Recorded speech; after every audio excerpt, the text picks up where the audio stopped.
No, Do I you totally. feel, I Yeah, have go a ahead. question in terms of like the function of the state.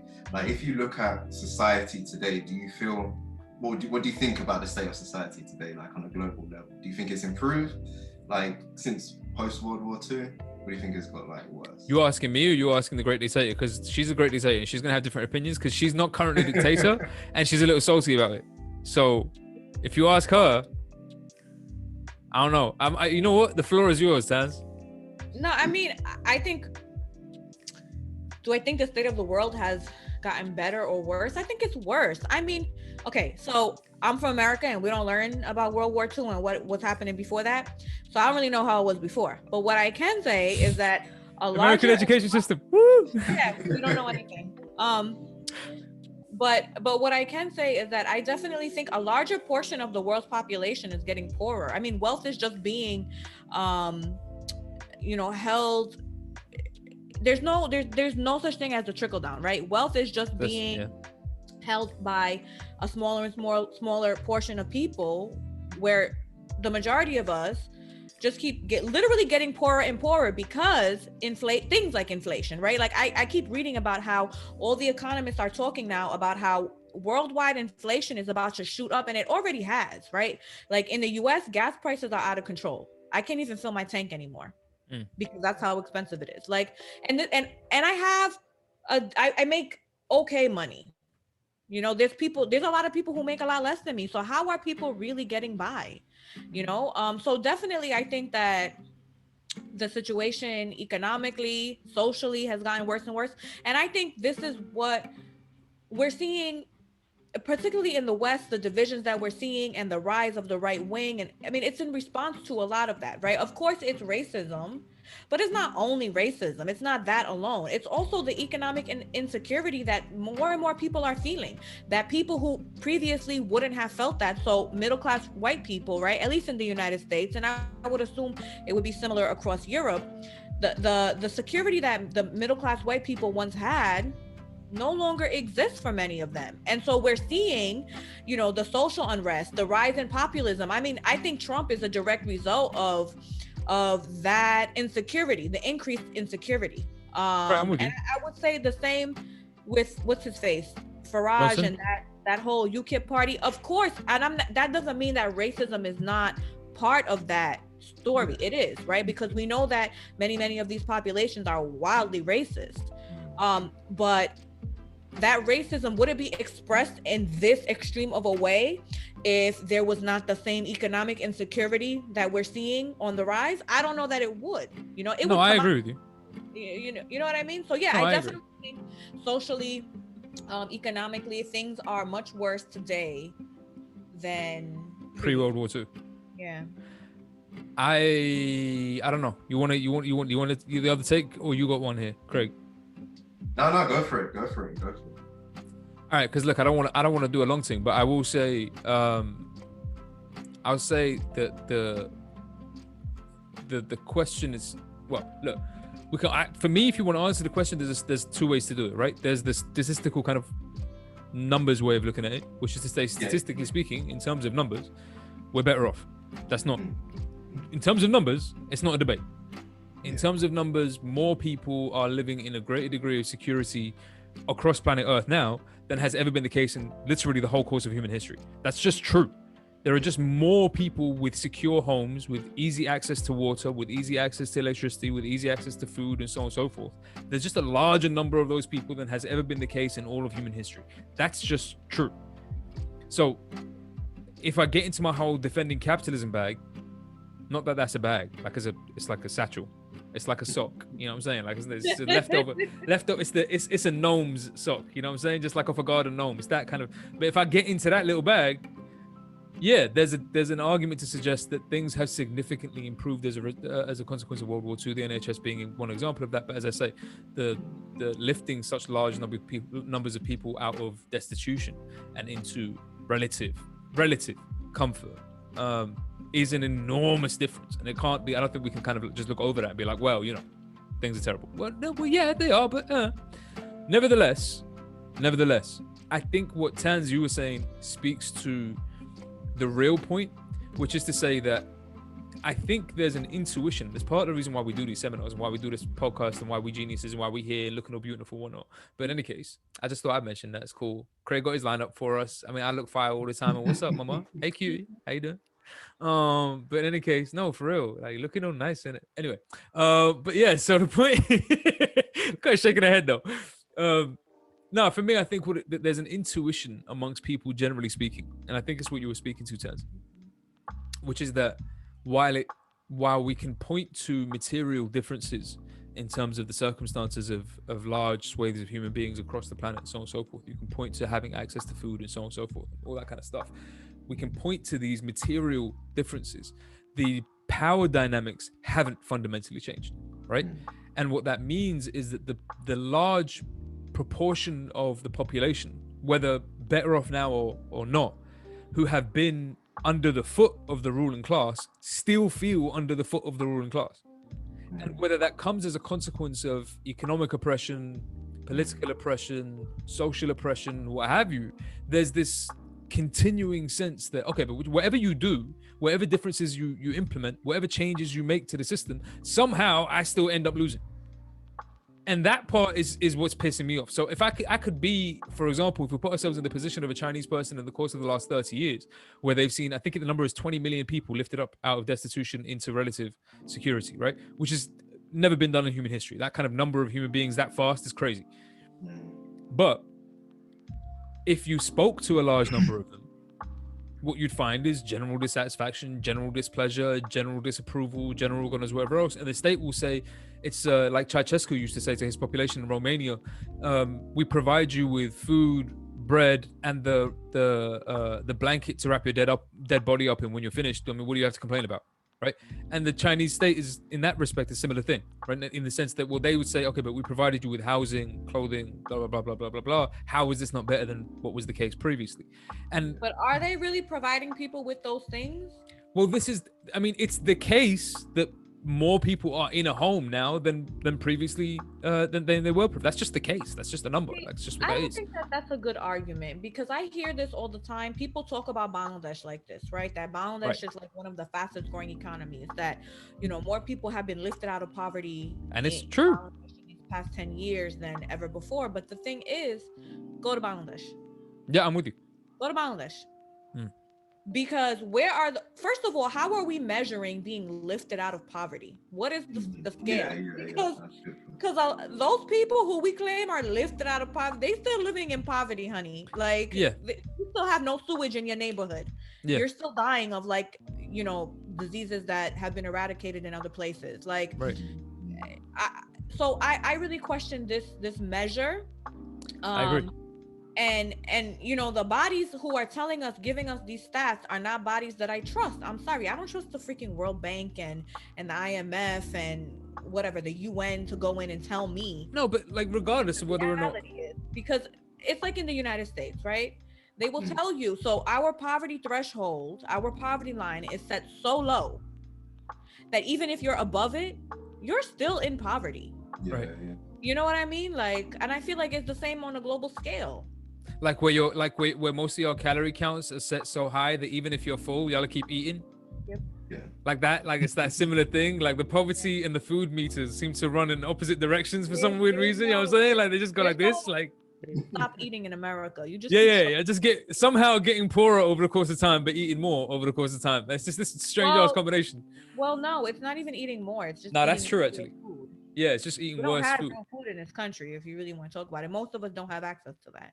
Yeah. I mean, Tams, what I was going to say is I think it's a good, like, even if you link what you say back to the Spider's Web documentary, I think part of the documentary really tried to present, what we discuss in the film as you have the image of it as it's presented to you. But then you have what really happens behind that image. So it's like almost the smoke screen, right? So as you say, I think it's a good thing to sort of ask questions about, the details of the World Bank data, because when you sort of think about, how are they measuring poverty? We're talking about what, $2 a day minimum, $4, $16 or something like that. So, as you say, those thresholds are so low that even if you're above them, your experience is actually still that. As it was and I think you're both right. And I think I think you're both right on this point, and I think it kind of it speaks to this issue of continuing to be in a position of being amongst the oppressed class. So that even if I go from receiving no dollars a day to $2 a day, you're going to tell me that I've somehow won something. I'm going to tell you you're still crapping on my life and treating me like garbage. It's just that you're doing it now by means of a financial exchange as opposed to by means of just give me the orders. I don't know that you've necessarily improved things dramatically. And I agree with that sentiment. The question that it raises then is the inherency of, and speaking to your documentary, Craig, the inherency of colonialism to capitalism, right? And this is more to the point also that you were making beforehand, Hans, with the Dutch East India Trade Company. The idea that whether or not, and I want to get your feelings on this, whether or not we feel as though a degree of, and of course not formal colonialism, but like a degree of a colonial mindset, we'll say, like that way of thinking is built into being a capitalist. What do y'all think? Like, I don't know. Craig, what do you think? Ooh, okay, you're throwing it to me first. Okay, thank you, dictator. No problem. He's learned. He's only been here for like one seminar. He's learned already. Learn quickly. Learn quickly. That's what happens when you're married. I know. Listen, yo, story time real quick before you give your answer. Story time real quick. I will tell you this. We were in Marseille one time. We met up with one of her friends, right? No names or what have you, but we chilling with her friends. Her friend has just got into a situation with a lady friend. Everything's cool. So I start walking with him, giving him some advice because he's asking. He's like, yo, how do you navigate this? How do you navigate that? I was like, bro, there is a genuine panic. Yes, baby. Your key. The key to your life right now is yes, baby. Whatever she say, yes, baby. Like she wants to have 15 children, yes, baby. She won't never have children again, yes, baby. Whatever she said, yes, baby. There's a saying: happy wife, happy life. It's very true. It didn't come out of nowhere. It goes right next to the ignorance is bliss saying. They go right next to each other. So long as she don't know nothing, she happy as fudge. Yes, baby. Yes, baby. Sorry, go ahead. No, sorry, forgive me. Give me your answer though. All right, give me the question again. Load me up. Is in your opinion? Yeah, no, you're right. In your opinion, do you believe that something of a colonial mindset or a colonial frame of mind or a colonial way of thinking or some vestige of colonialism is built into the capitalist system? Like you couldn't really engage with it without engaging with that? That's a very deep question. I'm sure we don't have the philosophy time to really go into it quite deeply. But I think from a personal level, I personally think there is definitely a relationship, I mean, even if you want to look at it from, say, a legal standpoint, right? Some of these laws have sort of existed and been sort of transformed over the years to get to some of the laws that we have got today, right? And like going back to what you were saying earlier about power dynamics, these laws were still written with a certain power dynamic in it, right? Like look at certain immigration laws, etc. So I do think that there is a relationship. To what degree or how strong that relationship is, I think that's something that is worth exploring for sure. But yeah, I do think there's a relationship. This is kind of hard to say that there's not, to be honest. It was like the system before the one that we have now. Do you know what I mean? Yeah. And so nothing ever just goes away cleanly. It's going to have some sort of residue. Sort of in what we have now. And so I don't think, if we don't ask the questions, we won't know, to be honest. So I think asking questions is good. I mean, that's why I'm here. You know what I'm saying? That's what they pay me the big bucks for. Now go ahead, Tans. Now what do you think? You think they're built into each other?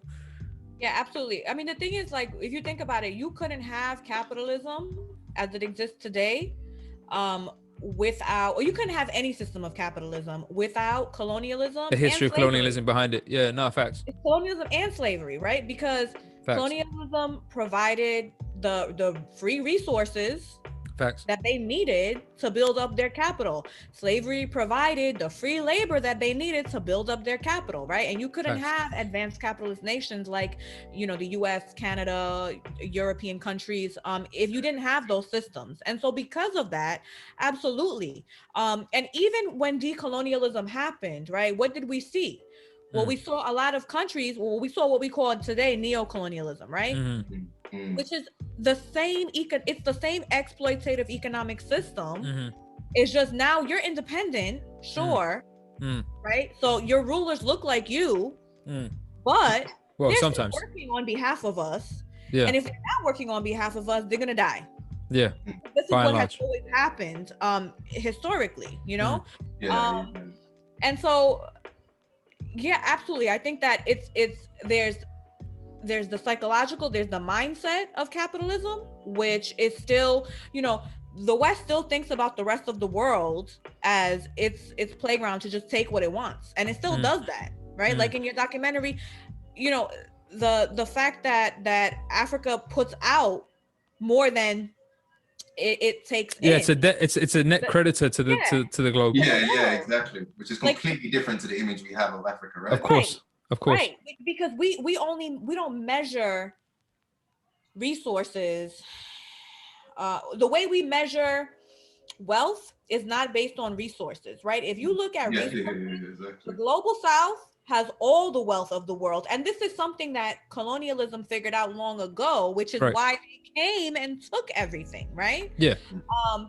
And they continue to do that, and this is the other thing. Like, if you look at the history, and I talk about this in my classes with my students, but the creation of things like the World Bank and the IMF and all this stuff, and to really manage economically all of the newly decolonized countries, was created to uphold that system. This is what debt is. This is what structural adjustment is, right? And it's interesting because when you learn about neoliberalism, the neoliberal turn globally, which happened in the 1970s, when you see what they did in Chile and you see what they did in New York City, which are often thought of as like the two guinea pigs for neoliberalism, I actually think that the guinea pigs were before. The guinea pigs were the rest of us when we decolonized, and they set up these, the IMF and the World Bank, and they were like, hey, you want money? We'll give you money, but you have to restructure your entire economy to benefit us.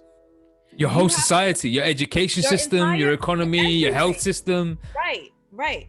So, I think really the experiment with neoliberalism began post-colonialism, when everyone decolonized and they started doing this, and taking out leaders who were saying, no, we don't want to do that. We want to nationalize. Those got taken right out. So I think it began then, and I think that there is, you can't break that relationship. There's no way to have capitalism without still practicing and thinking along colonial terms.